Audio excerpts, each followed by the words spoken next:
President Joe Biden officially launching his 2024 re-election campaign, receiving a warm welcome at an event today in Washington, touting his economic plan for rebuilding the middle class. Our economic plan is working. We now have to finish the job, but there's more to do. The president releasing a video this morning that opens with images of Trump supporters engaged in the deadly January 6 attack on the Capitol. Mr. Biden stating the fight for democracy is not over. Freedom.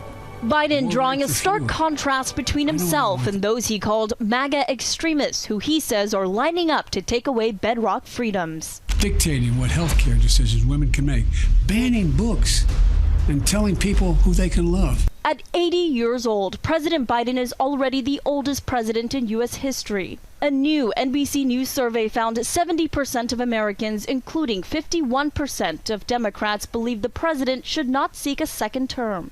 Half the voters who don't want Biden to run again say his age is a major factor. But while the president has acknowledged his age is a concern for others, in an interview with ABC's David Muir, he brushed it off as a non-issue for his performance in office. And the only thing I can say is watch me. This announcement setting up a potential rematch between Biden and former President Donald Trump, who is now 76 years old and has even less support than Biden in the poll.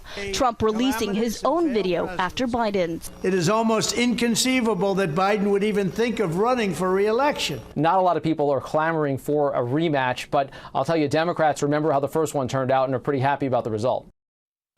Vice President Kamala Harris and Supreme Court Justice Ketanji Brown Jackson were prominently featured in the campaign video, appearing to send a message to voters that diversity is still a priority. And President Biden is expected to easily cinch the Democratic nomination. Em Nguyen, ABC News, the White House.